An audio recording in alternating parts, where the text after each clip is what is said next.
नमस्कार दोस्तों, स्वागत है आपका हमारे YouTube चैनल उद्देश्य क्लासेस में। दोस्तों, हम लोग घटना चक्र पूर्वालोकन के तहत 1857 की क्रांति देख रहे थे। दोस्तों, हमारे चैनल पे 1857 की क्रांति से संबंधित 2 वीडियो ऑलरेडी अपलोड किए जा चुके हैं। जिन दोस्तों ने हमारे पिछली वीडियोस को नहीं देखा हो वो चैनल पे जाके उन 2 वीडियोस को देख सकते हैं। ये दोस्तों 1857 की क्रांति से संबंधित तीसरी वीडियो है। चलिए हम लोग देखते हैं। दोस्तों, बहुत सारी परीक्षाएं आगामी लगी हुई हैं, इसलिए हम लोग घटना चक्र को डिटेल्ड फॉर्म में ना पढ़ के प्रैक्टिस फॉर्म में देखेंगे। दोस्तों, बाद में हम लोग इसको डिटेल्ड फॉर्म में भी कवर करेंगे। ठीक है दोस्तों, चलिए हम लोग प्रैक्टिस फॉर्म में देखते हैं। चलिए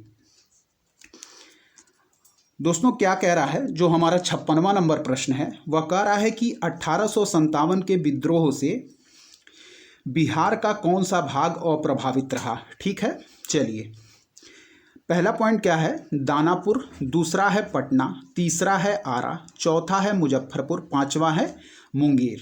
तो निम्नलिखित कूटों से अपना उत्तर हम चुनेंगे। इसमें जो दोस्तों हो जाएगा वह पांचवा मुंगेर जो है वह 1857 के विद्रोह से बिहार में जो था वह अप्रभावित रहा था। ठीक है, तो इसका आंसर हो जाएगा बी, केवल 5। ठीक है, चलिए बढ़ते हैं अगले प्रश्न की तरफ, जो कि है हमारा 57वां नंबर प्रश्न। क्या कह रहा है दोस्तों, चलिए देखते हैं। चलिए दोस्तों, कह रहा है कि सूची 1 1857 के विप्लव के नायक को सूची 2 उनके कार्यक्षेत्र से सुमेलित कीजिए। क्या है, ए है बख्त खां, तो बख्त खां दोस्तों हमारे संबंधित हो जाएंगे दिल्ली से। ठीक है, मौलवी अहमदुल्ला वो संबंधित हो जाएंगे हमारे अवध से। ठीक है, कुंवर सिंह कहाँ से संबंधित हो जाएंगे, आरा से। नाना साहब संबंधित हो जाएंगे कानपुर से। ठीक है दोस्तों, फिर से मिलान करते हैं। बख्त खां दिल्ली से, मौलवी अहमदुल्ला अवध से, कुंवर सिंह आरा से, नाना साहब कानपुर से। ठीक है दोस्तों, तो इस प्रकार इसका आंसर जो हो जाएगा दोस्तों वह हो जाएगा 4, 1, 3 और 2। 4, 1, 3 और 2, जो कि इसका ऑप्शन सी है। ठीक है दोस्तों, चलिए बढ़ते हैं अगले प्रश्न की तरफ। अगला प्रश्न हमारा क्या कह रहा है, जो कि है हमारा 58वां नंबर प्रश्न। ठीक है दोस्तों, चलिए बढ़ते हैं। चलिए दोस्तों, क्या कह रहा है कि सूची 1 को सूची 2 से सुमेलित कीजिए तथा सूचियों के नीचे दिए गए कूट का उपयोग करते हुए सही उत्तर चुनिए। दोस्तों, पहला है झांसी। ठीक है, झांसी, तो झांसी को हम लोग मिलाएंगे रानी लक्ष्मीबाई से। ठीक है, झांसी है रानी लक्ष्मीबाई से संबंधित। लखनऊ दोस्तों हो जाएगा बेगम हजरत महल से संबंधित। ठीक है, और जो आपका हो जाएगा कानपुर जो है, कानपुर एवं फतेहपुर, कानपुर एवं फैजाबाद है। तो कानपुर जो है दोस्तों वह आपका संबंधित हो जाएगा अजीमुल्लाह खां से। कानपुर किससे संबंधित हो जाएगा, अजीमुल्लाह खां से। और जो है हमारा डी नंबर फैजाबाद, यह संबंधित हो जाएगा मौलवी अहमद शाह से। ठीक है, फिर से एक बार रिपीट कर लेते हैं। झांसी है रानी लक्ष्मीबाई से, लखनऊ है बेगम हजरत महल से, कानपुर जो है वह है हमारा अजीमुल्लाह खां से, और जो फैजाबाद है वह है मौलवी अहमद शाह से। तो इस प्रकार हमारा आंसर हो जाएगा 4, 3, 2 और 1। ठीक है, झांसी रानी लक्ष्मीबाई, लखनऊ बेगम हजरत महल, कानपुर अजीमुल्लाह खां, फैजाबाद मौलवी अहमद शाह। चलिए दोस्तों बढ़ते हैं अगले प्रश्न की तरफ, जो कि है हमारा 59वां नंबर क्वेश्चन। क्या कह रहा है, चलिए बढ़ते हैं, देखते हैं कि निम्नलिखित युग्मों में से कौन सही सुमेलित नहीं है। क्या कह रहा है कि निम्नलिखित युग्मों में से कौन सही सुमेलित नहीं है। तो ये है संबलपुर सुरेंद्र शाही, गंजाम राधाकृष्ण दंडसेना, कश्मीर गुलाब सिंह, लखनऊ लियाकत अली। फिर देखेंगे, संभलपुर सुरेंद्र शाही, गंजाम राधाकृष्ण दंडसेना, कश्मीर गुलाब सिंह, लखनऊ लियाकत अली। जैसा कि हम लोग जान रहे हैं दोस्तों, 1857 की क्रांति के दौरान लखनऊ से संबंधित कौन था, बेगम हजरत महल। लियाकत अली कहाँ से संबंधित थे, लियाकत अली कहीं ना कहीं इलाहाबाद से संबंधित थे। तो जो इसका सुमेलित नहीं है वह है डी, जो कि हो जाएगा लियाकत अली। लियाकत अली कहाँ से संबंधित थे, इलाहाबाद से। और लखनऊ से कौन संबंधित थी, बेगम हजरत महल। ठीक है दोस्तों, चलिए बढ़ते हैं अगले प्रश्न की तरफ। अगला प्रश्न क्या कह रहा है, चलिए दोस्तों, 60 नंबर प्रश्न है, वह कह रहा है कि इनमें से किसने 1857 के विद्रोह में सक्रिय भाग लिया था। क्या है, इनमें से किसने 1857 के विद्रोह में सक्रिय भाग लिया था। ठीक है दोस्तों, चलिए हम लोग ऑप्शन पढ़ते हैं क्या क्या दिया गया है। कि ऑप्शन ए है नाना साहब कानपुर, ऑप्शन बी है बेगम हजरत महल लखनऊ, सी है मौलवी अहमदुल्ला फैजाबाद, डी है बेगम जीनत महल दिल्ली, ई है उपर्युक्त में से कोई नहीं, उपर्युक्त में से एक से अधिक। ठीक है दोस्तों, तो इसका आंसर जो हो जाएगा वह है उपर्युक्त में से कोई नहीं या उपर्युक्त में से एक से अधिक। ठीक है दोस्तों, चलिए बढ़ते हैं अगले प्रश्न की तरफ, जो कि है हमारा 61वां नंबर प्रश्न। क्या कह रहा है दोस्तों, हम लोग देखते हैं 61वां नंबर प्रश्न क्या कह रहा है। चलिए देखते हैं कि सूची 1 को सूची 2 के साथ सुमेलित कीजिए तथा सूचियों के अंत में दिए गए कूट से सही उत्तर चुनिए। ठीक है, चलिए क्रांतिकारियों के नाम है एक तरफ, स्थान है एक तरफ। दोस्तों नाना साहब कहाँ से संबंधित थे, जैसा कि हम लोग जानते हैं नाना साहब कानपुर से संबंधित थे। ठीक है दोस्तों, यह दिया गया है मनीराम दीवान। मनीराम दीवान कहाँ से संबंधित हैं, मनीराम दीवान हम लोग जानते हैं यह संबंधित है दोस्तों असम से। ठीक है, मनीराम दीवान जो हैं यह संबंधित हैं असम से। ठीक है, और नवाब हामिद अली खान यह संबंधित हैं, नवाब हामिद अली खान संबंधित हो जाएंगे दिल्ली से। और जो हमारे मौलवी अहमदुल्ला हैं, जो कि हमारे मौलवी अहमदुल्ला हैं, ये संबंधित हो जाएंगे दोस्तों लखनऊ से। ठीक है, फिर से हम लोग देखेंगे तो इस प्रकार नाना साहब जो हैं यह हमारे संबंधित हो जाएंगे कानपुर से। ठीक है दोस्तों, नवाब हामिद अली खान संबंधित हो जाएंगे दिल्ली से। ठीक है, मौलवी अहमदुल्ला हो जाएंगे आपके लखनऊ से, मनीराम दीवान हो जाएंगे असम से। ठीक है दोस्तों, तो हमारा उत्तर इस प्रकार हो जाएगा। चलिए हम लोग देखते हैं हमारा आंसर क्या होगा। आंसर दोस्तों हमारा हो जाएगा डी नंबर डी। ठीक है, 2, 1, 3 और 4। ठीक है दोस्तों, तो बढ़ते हैं हम लोग अगले प्रश्न की तरफ, जो कि है हमारा 62वां नंबर क्वेश्चन। क्या कह, चलिए दोस्तों 62वां नंबर क्वेश्चन जो है दोस्तों वह कह रहा है हमारा, क्या कह रहा है, चलिए देखते हैं 62वां नंबर प्रश्न क्या कह रहा है। 62वां नंबर प्रश्न है, ये कह रहा है कि 1857 के विद्रोह के समय भारत का गवर्नर जनरल कौन था। ठीक है, 1857 के विद्रोह के समय भारत का गवर्नर जनरल कौन था। A Lord Dalhousie, B Lord Minto, C Lord Canning, D Lord Bentinck. तो 1857 के विद्रोह के समय भारत का गवर्नर जनरल लॉर्ड कैनिंग था। ठीक है दोस्तों, कौन, लॉर्ड कैनिंग। चलिए दोस्तों अब बढ़ते हैं हम लोग अगले प्रश्न की तरफ, जो कि है हमारा 63वां नंबर प्रश्न। क्या कह रहा है, कह रहा है कि 1857 के विद्रोह के समय भारत का गवर्नर जनरल कौन था। हम लोग ऊपर देख चुके हैं दोस्तों। ठीक है, चलिए कौन था, लॉर्ड कैनिंग। ठीक है, लॉर्ड कैनिंग। चलिए दोस्तों बढ़ते हैं अगले प्रश्न की तरफ। अगला प्रश्न हमारा क्या कह रहा है, 64वां नंबर प्रश्न, कि 1857 में भारत का गवर्नर जनरल कौन था। वही रिपीटेड प्रश्न, कैनिंग। ठीक है, चलिए बढ़ते हैं अगले प्रश्न की तरफ। सिपाही विद्रोह के समय भारत का governor general, option A Lord Canning. वही रिपीटेड प्रश्न। ठीक है दोस्तों, चलिए बढ़ते हैं अगले प्रश्न की तरफ। क्या कह रहा है हमारा, ठीक है दोस्तों, चलिए बढ़ते हैं 66वां नंबर प्रश्न। क्या कह रहा है कि 1857 के विद्रोह के समय बैरकपुर में कौन ब्रिटिश कमांडिंग ऑफिसर था। क्या है, 1857 के विद्रोह के समय बैरकपुर में कौन ब्रिटिश कमांडिंग ऑफिसर था। दोस्तों ऑप्शन ए है हेनरी लॉरेंस, ऑप्शन बी है कर्नल फिनिस, ऑप्शन सी है हैरसे, ऑप्शन डी है सर ह्यू व्हीलर। क्या है, ऑप्शन ए है हेनरी लॉरेंस, बी है कर्नल फिनिस, सी है हैरसे और डी है सर ह्यू व्हीलर। तो इसका आंसर हो जाएगा दोस्तों हैरसे। ठीक है, हैरसे। ठीक है दोस्तों, चलिए बढ़ते हैं अगले प्रश्न की तरफ। अगला प्रश्न क्या कह रहा है, जो कि है हमारा 67वां नंबर प्रश्न।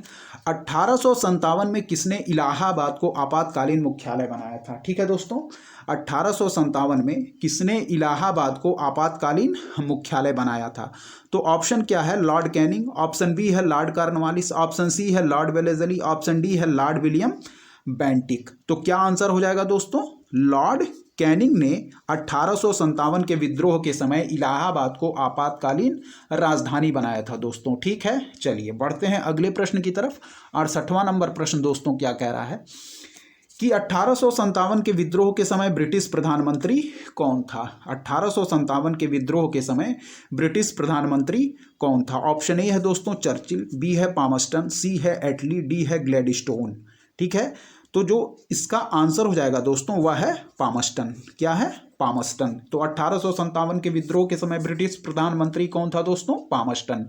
चलिए बढ़ते हैं दोस्तों अगले प्रश्न की तरफ। हमारा है 69वां नंबर प्रश्न, जो कि कह रहा है कि निम्नलिखित में से किसका नाम 1857 के विद्रोह से नहीं जुड़ा है? ठीक है, क्या है? निम्नलिखित में से किसका नाम 1857 के विद्रोह से नहीं जुड़ा है? ऑप्शन ए है colonel Saint Leger, option B है lieutenant colonel Gibbs, option C है कर्नल वेल्से और ऑप्शन डी है उपर्युक्त सभी। तो इसका आंसर हो जाएगा दोस्तों उपर्युक्त सभी। फिर देखेंगे निम्नलिखित में से किसका नाम 1857 के विद्रोह से नहीं जुड़ा है? Colonel Saint Leger, Lieutenant colonel Gibbs, Colonel Wellesley, D उपर्युक्त सभी। तो इसका आंसर हो जाएगा दोस्तों डी उपर्युक्त सभी। चलिए दोस्तों बढ़ते हैं अगले प्रश्न की तरफ। अगला प्रश्न क्या कह रहा है कि 1857 का विद्रोह मुख्यतः किस कारण से असफल रहा? क्या है? 1857 का विद्रोह मुख्यतः किस कारण से असफल रहा? क्या कह रहा है दोस्तों? हिंदू मुस्लिम एकता की कमी, किसी सामान्य योजना और केंद्रीय संगठन की कमी, इसके प्रभाव का सीमित क्षेत्र, जमींदारों की सहभागिता। ठीक है, तो इसका आंसर जो हो जाएगा दोस्तों वह है किसी सामान्य योजना। क्या है? किसी सामान्य योजना और केंद्रीय संगठन की कमी।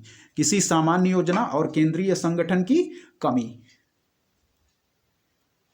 चलिए दोस्तों बढ़ते हैं अगले प्रश्न की तरफ, जो कि है हमारा 71वां नंबर प्रश्न। 71वां नंबर प्रश्न क्या कह रहा है कि 1857 का प्रथम स्वतंत्रता संग्राम असफल हुआ। क्या है? 1857 का प्रथम स्वतंत्रता संग्राम असफल हुआ क्योंकि भारतीय सिपाहियों में उद्देश्य की एकता की कमी थी। ठीक है दोस्तों। ऑप्शन बी क्या कह रहा है? प्रायः भारतीय राजाओं ने ब्रिटिश सरकार का साथ दिया। ऑप्शन सी है ब्रिटिश सिपाही कहीं अच्छे सज्जित तथा संगठित थे। ऑप्शन डी है उपर्युक्त सभी। तो इसका आंसर हो जाएगा दोस्तों उपर्युक्त सभी, यानी कि भारतीय सिपाहियों में उद्देश्य की एकता की कमी थी। प्रायः भारतीय राजाओं ने ब्रिटिश सरकार का साथ दिया और ब्रिटिश सिपाही कहीं अच्छे सज्जित तथा संगठित थे। ठीक है दोस्तों, तो इस तरह इसका आंसर हो जाएगा उपर्युक्त सभी। चलिए दोस्तों बढ़ते हैं अगले प्रश्न की तरफ। अगला प्रश्न जो है वह हमारा क्या कह रहा है, हम लोग देखते हैं अगला प्रश्न, जो कि है हमारा 71वां नंबर प्रश्न, वो देखते हैं। ये है 72वां नंबर प्रश्न दोस्तों। चलिए देखेंगे। अंग्रेज राजपूत राज्यों, क्या कह रहा है कि अंग्रेज राजपूत राज्यों में 1857 के विद्रोह को दबाने में सफल रहे, क्योंकि अंग्रेज राजपूत राज्यों में 1857 के विद्रोह को दबाने में सफल रहे क्योंकि ऑप्शन ए है कि स्थानीय शासकों ने क्रांतिकारियों का साथ नहीं दिया। ऑप्शन बी है शिक्षित मध्य वर्ग अंग्रेजों का समर्थन कर रहा था। ठीक है, शिक्षित मध्य वर्ग अंग्रेजों का समर्थन कर रहा था। ठीक है दोस्तों। ऑप्शन ए है स्थानीय शासकों ने क्रांतिकारियों का साथ नहीं दिया। ऑप्शन बी है शिक्षित मध्य वर्ग अंग्रेजों का समर्थन कर रहा था। आगे का ऑप्शन देखते हैं दोस्तों क्या कह रहा है। ठीक है, ऑप्शन सी क्या कह रहा है? इसका आंसर है दोस्तों स्थानीय शासकों ने क्रांतिकारियों का साथ नहीं दिया। क्या है? स्थानीय शासकों ने क्रांतिकारियों का साथ नहीं दिया। अंग्रेज राजपूत राज्यों में 1857 के विद्रोह को दबाने में सफल रहे क्योंकि जो स्थानीय शासकों ने क्रांतिकारियों का साथ नहीं दिया। चलिए आगे का ऑप्शन देखते हैं दोस्तों। आगे के ऑप्शन क्या कह रहे हैं?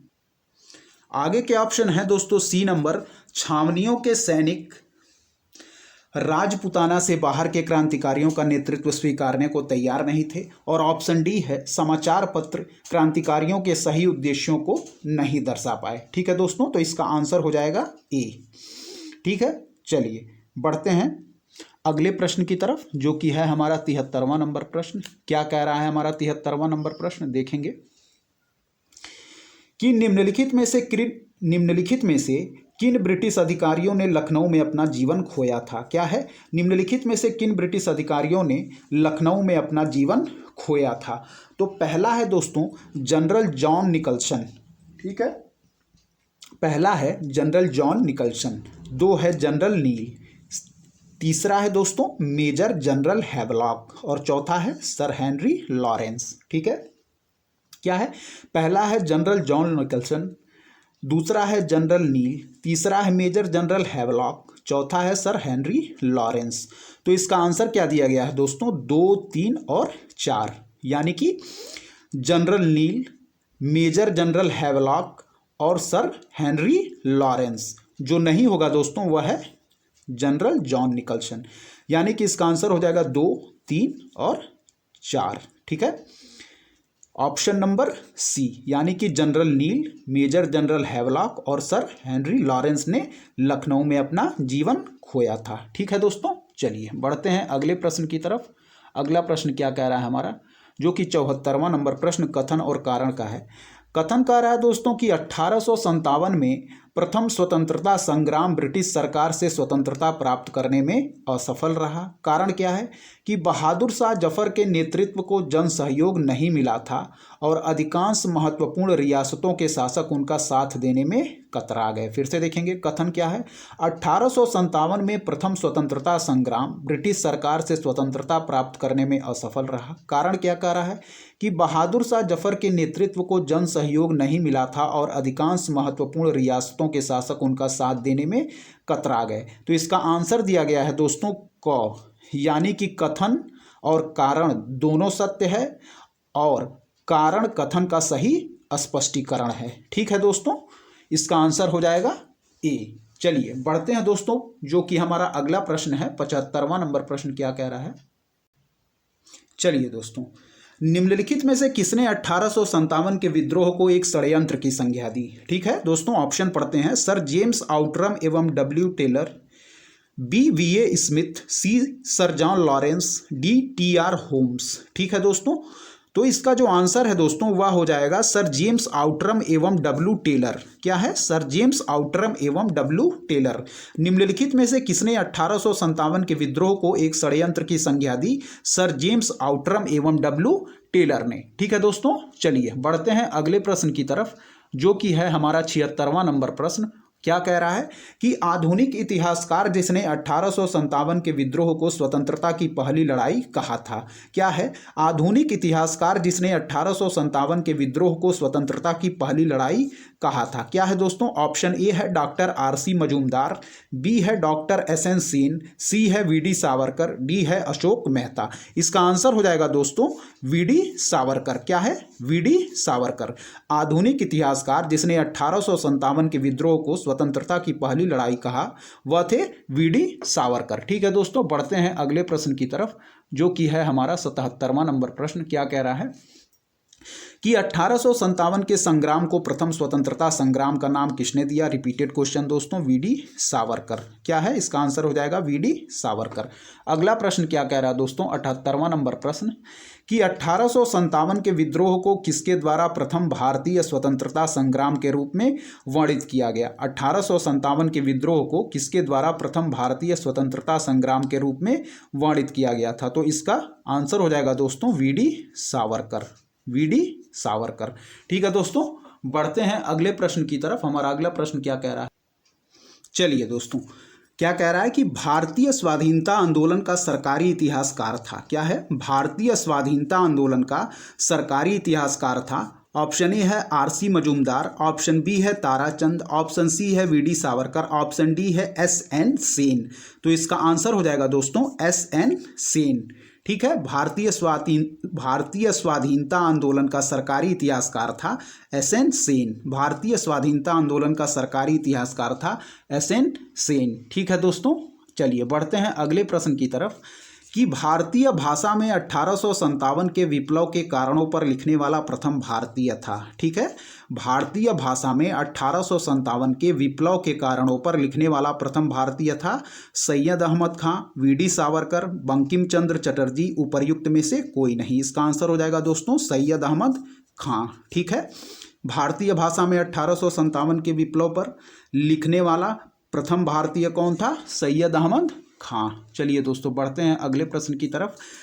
तथाकथित प्रथम राष्ट्रीय स्वतंत्रता संग्राम ना प्रथम, ना राष्ट्रीय और ना ही स्वतंत्रता संग्राम था। यह कथन संबद्ध है। क्या है? तथाकथित प्रथम राष्ट्रीय स्वतंत्रता संग्राम ना प्रथम, ना राष्ट्रीय और ना ही स्वतंत्रता संग्राम था। यह कथन संबद्ध है आरसी मजूमदार से, आरसी मजूमदार से। ठीक है दोस्तों, चलिए बढ़ते हैं अगले प्रश्न की तरफ कि किसने लिखा था, क्या है, किसने लिखा था इस निर्णय से इनकार करना कठिन है कि तथाकथित 1857 का प्रथम राष्ट्रीय स्वतंत्रता संग्राम ना तो प्रथम था, ना राष्ट्रीय था और ना ही स्वतंत्रता संग्राम था। इसका भी आंसर हो जाएगा दोस्तों आरसी मजूमदार। फिर देखेंगे हम लोग, किसने लिखा था इस निर्णय से इनकार करना कठिन है कि तथाकथित 1857 का प्रथम राष्ट्रीय स्वतंत्रता संग्राम ना तो प्रथम था, ना राष्ट्रीय था और ना ही स्वतंत्रता संग्राम था। इसका आंसर हो जाएगा दोस्तों आरसी मजूमदार। चलिए दोस्तों बढ़ते हैं अगले प्रश्न की तरफ। चलिए दोस्तों 83वां नंबर प्रश्न क्या कह रहा है कि किस भारतीय प्रख्यात इतिहासकार ने 1857 की क्रांति को क्रांति नहीं माना। क्या है? किस भारतीय प्रख्यात इतिहासकार ने 1857 की क्रांति को क्रांति नहीं माना। ऑप्शन ए है ताराचंद, ऑप्शन बी है doctor SN Sen, option C है सावरकर, ऑप्शन डी है डॉक्टर आरसी मजूमदार और ई है इनमें से कोई नहीं। क्या है? किस भारतीय प्रख्यात इतिहासकार ने 1857 की क्रांति को क्रांति नहीं माना। तो इसका आंसर हो जाएगा दोस्तों डॉक्टर आरसी मजूमदार। किस भारतीय प्रख्यात इतिहासकार ने 1857 की क्रांति को क्रांति नहीं माना? Doctor RC Majumdar. ठीक है दोस्तों, चलिए बढ़ते हैं अगले प्रश्न की तरफ जो कि है हमारा 84वां नंबर प्रश्न। क्या कह रहा है कि 19वीं शताब्दी के मध्य में भारतीय राष्ट्रवाद भ्रूणावस्था में थी। इस तथ्य को मानने वाले इतिहासकार कौन थे। क्या है? 19वीं शताब्दी के मध्य में भारतीय राष्ट्रवाद भ्रूणावस्था में थी। इस तथ्य को मानने वाले इतिहासकार कौन थे? डॉक्टर आरसी मजूमदार और doctor SN Sen. Option B है सर जेम्स आउटरम और डब्ल्यू टेलर, ऑप्शन सी है टीआर होम्स और एलईआर रीज, ऑप्शन डी है सर जॉन लॉरेंस और सीले। ठीक है दोस्तों, तो इसका आंसर हो जाएगा डॉक्टर आरसी मजूमदार और डॉक्टर एसएन सेन। फिर से रिपीट करेंगे, 19वीं शताब्दी के मध्य में भारतीय राष्ट्रवाद भ्रूणावस्था में थी। इस तथ्य को मानने वाले इतिहासकार कौन थे? डॉक्टर आरसी मजूमदार और डॉक्टर एसएन सेन। ठीक है दोस्तों, चलिए बढ़ते हैं अगले प्रश्न की तरफ जो कि है हमारा 85वां नंबर प्रश्न। क्या कह रहा है कि 1857 की क्रांति के बारे में निम्नलिखित में से कौन सी एक अवधारणा सही है। ऑप्शन ए है भारतीय इतिहासकारों ने इसे भारतीय विद्रोह के रूप में वर्णित किया है, ऑप्शन बी है ब्रिटिश इतिहासकारों ने इसे स्वाधीनता का संग्राम कहा है, ऑप्शन सी है इसने भारत में ईस्ट इंडिया कंपनी की शासन प्रणाली को मृतप्राय बना दिया, ऑप्शन डी है यह क्रांति भारत में प्रशासनिक तंत्र को सुधारने हेतु की गई। इसका ऑप्शन हो जाएगा दोस्तों आंसर जो है इसने भारत में ईस्ट इंडिया कंपनी की शासन प्रणाली को मृतप्राय बना दिया। क्या है? 1857 की क्रांति के बारे में निम्नलिखित में से कौन सी एक अवधारणा सही है। तो इसका आंसर हो जाएगा इसने भारत में ईस्ट इंडिया कंपनी के शासन प्रणाली को मृतप्राय बना दिया। चलिए बढ़ते हैं अगले प्रश्न की तरफ। चलिए दोस्तों 86वां नंबर प्रश्न है। क्या कह रहा है कि महारानी विक्टोरिया ने भारतीय प्रशासन को ब्रिटिश ताज के नियंत्रण में लेने की घोषणा कब की थी। महारानी विक्टोरिया ने भारतीय प्रशासन को ब्रिटिश ताज के नियंत्रण में लेने की घोषणा कब की थी। ऑप्शन ए है 1 नवंबर 1858, ऑप्शन बी है 31 दिसंबर 1857, ऑप्शन सी है 6 जनवरी 1958, ऑप्शन डी है 17 नवंबर 1859। इसका आंसर हो जाएगा दोस्तों 1 नवंबर 1858 को। चलिए बढ़ते हैं अगले प्रश्न की तरफ जो कि है हमारा 87वां नंबर प्रश्न। क्या कह रहा है कि साम्राज्ञी विक्टोरिया ने 1858 की घोषणा में भारतीयों को बहुत सी चीज़ें दिए जाने का आश्वासन दिया था। निम्न आश्वासनों में से कौन सा ब्रिटिश शासन ने पूरा किया था। ऑप्शन ए है रियासतों को हड़पने की नीति समाप्त कर दी जाएगी, ऑप्शन बी है देसी रजवाड़ों की यथास्थिति बनाई रखी जाएगी, ऑप्शन सी है भारतीय एवं यूरोपियन सभी प्रजा को समान व्यवहार मिलेगा, ऑप्शन डी है भारतीयों के सामाजिक एवं धार्मिक विश्वासों में कोई हस्तक्षेप नहीं होगा। इसका आंसर हो जाएगा दोस्तों कि रियासतों रियासतों को हड़पने की नीति समाप्त कर दी जाएगी। साम्राज्ञी विक्टोरिया ने 1858 की घोषणा में भारतीयों को बहुत सी चीज़ें दिए जाने का आश्वासन दिया था। निम्न आश्वासनों में से कौन सा ब्रिटिश शासन ने पूरा किया था? तो रियासतों को हड़पने की नीति समाप्त कर दी जाएगी। चलिए दोस्तों बढ़ते हैं अगले प्रश्न की तरफ, जो कि है हमारा 88वां नंबर प्रश्न। वह क्या कह रहा है कि महारानी विक्टोरिया की उद्घोषणा 1858 का उद्देश्य क्या था? पहला है भारतीय राज्यों को ब्रिटिश साम्राज्य में मिलाने के किसी भी विचार का परित्याग करना। ऑप्शन 2 है भारतीय प्रशासन को ब्रिटिश क्राउन के अंतर्गत रखना।